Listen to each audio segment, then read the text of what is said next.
வணக்கம் YouTube, this is Jose from tech Tamilan and இன்றைக்கி நம்ம ஒரு அன்பாக்சிங் வீடியோ பார்க்க போகிறோம். இது இமேஷன் கம்பெனினால் மேனுஃபேக்சர் பண்ணப்பட்ட PCH 350 ஸ்டீரியோ ஹெட்செட்டோட அன்பாக்சிங் வீடியோ. பேக்கேஜ் ரொம்ப டைட்டாக இருக்கிறதுனால அன்பாக்சிங் பண்ண ரொம்ப கஷ்டமாக இருக்குது. இருந்தாலும் இந்த ப்ராடக்ட்டுக்கு எந்த விதமான டேமேஜ் வராத மாதிரி தான் இதுக்கு பேக்கேஜிங் ஸ்டைல் இருக்குது. ஸோ இது ஒரு neat and simple unboxing. And இந்த ப்ராடக்ட்டோட ப்ராஸ் அண்ட் கான்ஸை பற்றி பார்ப்போம். ஃபஸ்ட்டு இந்த ப்ராடக்ட்டோட நல்லதை பற்றி பார்ப்போம். இது ஒரு வெயிட்லெஸ்ஸாக இருக்குது. இது ஒரு பிளாஸ்டிக் மெட்டீரியலால் க்ரியேட் பண்ணியிருக்கனால வெயிட்லெஸ்ஸாக இருக்குது.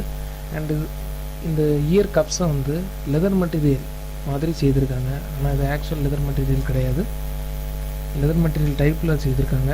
அண்ட் இது ஒரு நல்ல கம்ஃபர்ட் ஃபீலை கொடுக்குது. ஒயர்ஸ் வந்து டேங்கிள்லெஸ் டெக்னாலஜி, அதாவது சுருக்கு விழாத ஒரு டெக்னாலஜி யூஸ் பண்ணி செய்திருக்கனால அவ்வளோவா இந்த ஒயர் வந்து சுருக்கு பிடிக்கிறது இல்லை. அண்ட் ஒயருக்கு லென்த் வந்து அதிகமாக இருக்கிறனால உங்களுக்கு விருப்பப்பட்ட இடத்துல வந்து இதை கேட்டுக்கிடலாம். அண்ட் இந்த ஒயர் கனெக்ஷன் ஸ்டைல் வந்து 2 பின் ஸ்டைல் கொடுத்துருக்காங்க. ஒன்று வந்து ஃபார் மைக்குக்கு அண்ட் அனதர் ஒன் ஃபார் ஹெட்செட்டுக்கு. மைக்கு பார்த்திங்கன்னா ஒரு குவாலிட்டி மைக்கோட ஃபீலை கொடுக்குது. இம்பிடன்ஸ் ஃப்ரீக்வன்சிலாம் நல்ல ஹை குவாலிட்டியாக தான் கொடுத்துருக்காங்க.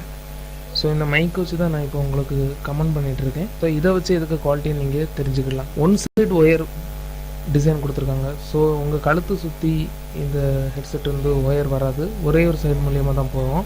ஸோ இதை மேனேஜ் பண்ணுறதும் ஈஸி. அண்ட் எனக்கு பிடிச்ச ஒரு ஃபங்க்ஷனாலிட்டி என்னென்னா, வால்யூம் டயல் சுவிட்ச் வந்து இது கூடயே கொடுத்துருக்காங்க, ஹெட்செட் கூடயே கொடுத்துருக்காங்க. ஸோ வால்யூமை நீங்கள் கண்ட்ரோல் பண்ணுறது ஈஸி.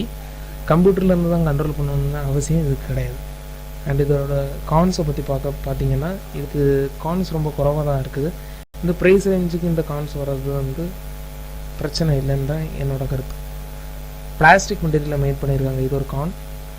ப்ரீமியம் லுக் கொடுக்குறாது. ஆனியர் ஹெட்செட் ஸ்டைல் கொடுத்துருக்கனால நாய்ஸ் கேன்சலேஷன் அந்தளவு இருக்காது. இதோட நம்ம ரிவ்யூ அண்ட் அன்பாக்சிங் வீடியோவை முடிச்சுக்கலாம். அண்ட் இந்த மாதிரி வீடியோஸை நீங்கள் லைக் பண்ணிங்கன்னா தயவுசெய்து லைக் பண்ணுங்கள், ஷேர் பண்ணுங்கள். அண்ட் இந்த மாதிரி வீடியோஸை நீங்கள் பார்க்கணுன்னு ஆசைப்பட்டீங்கன்னா சப்ஸ்கிரைப் பண்ணுங்கள். அண்ட் தேங்க்ஸ் ஃபார் வாட்சிங்.